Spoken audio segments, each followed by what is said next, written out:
Salut à tous et à toutes, j'espère que vous allez bien. Moi de mon côté ça va tranquille. Alors oui, attendez, je peux vous expliquer ce nouveau décor, cette nouvelle casquette, ok hein? Alors, je sais que ça peut en bouleverser certains que je porte une nouvelle casquette, mais calmez-vous, vous allez vous y habituer. Et ce nouveau décor, ça peut aussi en bouleverser certains, mais c'est vu que c'est l'été, c'est les vacances, donc je me suis dit voilà. Donc avant de commencer la vidéo, abonnez-vous, likez, mettez la cloche, n'oubliez pas. Et donc déjà, je voulais dire désolé parce que ce week-end j'ai pas pu poster de vidéo parce que je devais aller faire du bivouac. Donc calmez-vous, je vais vous expliquer ce que c'est du bivouac. Oui, donc je devais aller faire du bivouac, comme je le disais, sauf qu'il pleuvait. Donc je suis juste allé partir faire une randonnée. Ok les gars? Donc le bivouac, c'est quoi? Alors c'est des randonnées, enfin c'est plusieurs randonnées, enfin c'est une randonnée si vous préférez et vous dormez.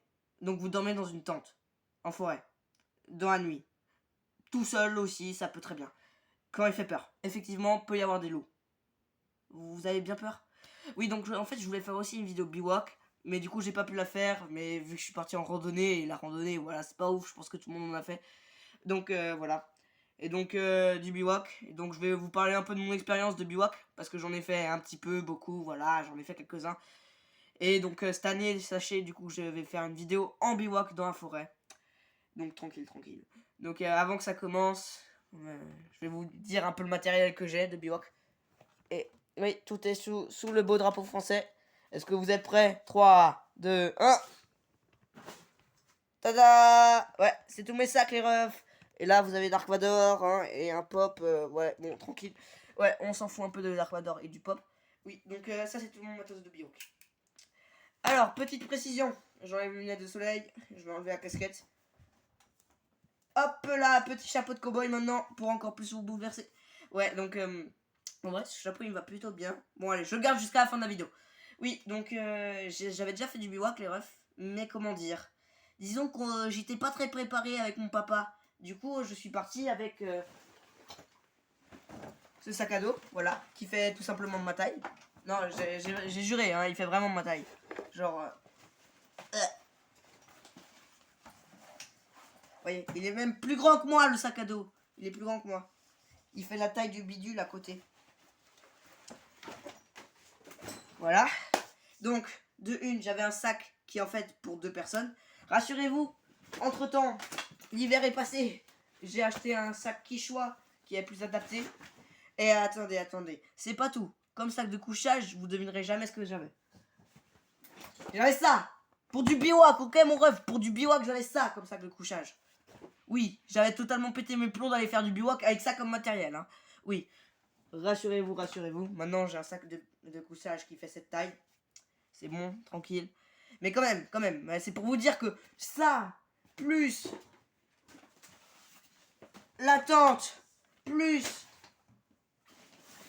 le matelas, fallait le porter. Hein. Et le matelas, c'était même pas un matelas comme ça, c'était un vrai matelas de camping. Genre un matelas gonflable que tu gonfles avec une pompe de vélo.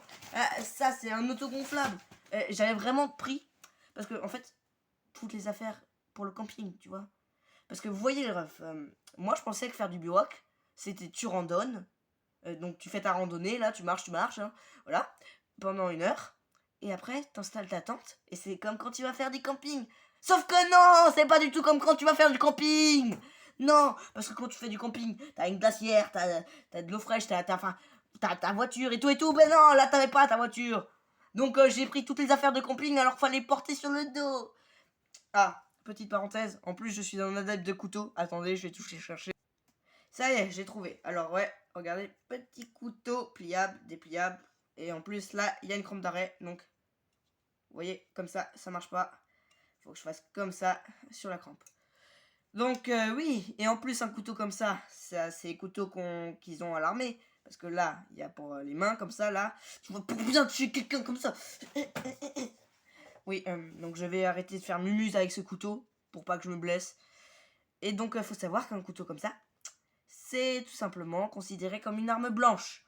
C'est-à-dire que si jamais tu te balades avec ça en ville, parce qu'à la campagne ça passe vu que t'es dans les champs, voilà, t'es dans les champs, si jamais tu vas travailler, que tu vas couper, que tu vas faire une cabane dans les bois, voilà, ça passe. Donc si jamais il y a un flic qui te contrôle, tu dis je vais faire une cabane dans les bois, ouais bon bah voilà. Alors qu'en ville, il y a un flic qui te contrôle, tu lui dis tu vas faire une cabane dans les bois, bah tu vas faire surtout une cabane dans les tôles, ouais. Parce que c'est considéré comme une arme blanche. Donc une fois, moi, j'ai trimballé ça sur moi, en ville. Et le soir, je dis à maman, ouais, t'inquiète, j'avais un couteau sur moi et tout. Je lui montre le couteau. Et ma mère me dit, t'es pas bien d'emmener ça, t'es pas bien du tout. Non, parce que, bah oui, parce que vu que c'est une arme qui a, pas qui a un cran d'arrêt, donc voilà, qui a un cran d'arrêt, c'est considéré comme une arme blanche. Et c'est illégal de se promener avec une arme blanche dans la rue.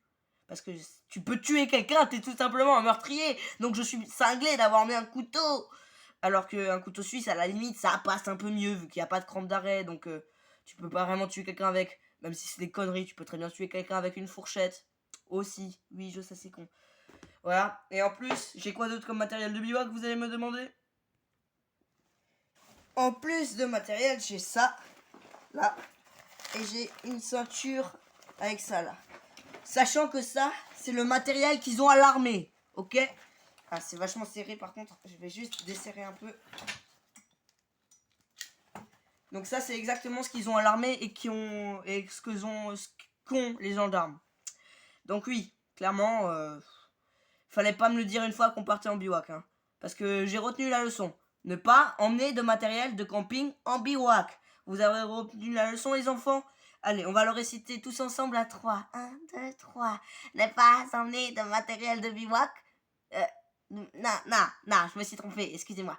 Ne pas emmener de matériel de camping en bivouac. Voilà, c'est bien. Bravo. A plus. 10 sur 10, 20 sur 20, 100 sur 100. Oui. Donc moi, j'ai que fait l'expérience une fois. Le matériel de camping en bivouac, c'est mort mon ref. Donc maintenant, j'ai du matériel de l'armée. Oui, j'ai fumé. Enfin, non, j'ai pas fumé. Enfin, voilà. Donc tout ça, vous avez compris. Ma première nuit en bivouac, c'était horrible. Bah, je pense qu'on va s'arrêter là. Donc, abonnez-vous, likez, mettez un pouce bleu, mettez la cloche de notification. Bisous. Parce que j'ai plus rien à vous dire. En fait, là, j'ai eu un blanc. Vous voyez. Sauf que j'ai tellement la flemme de refaire la vidéo que je vais arrêter la vidéo. Bisous.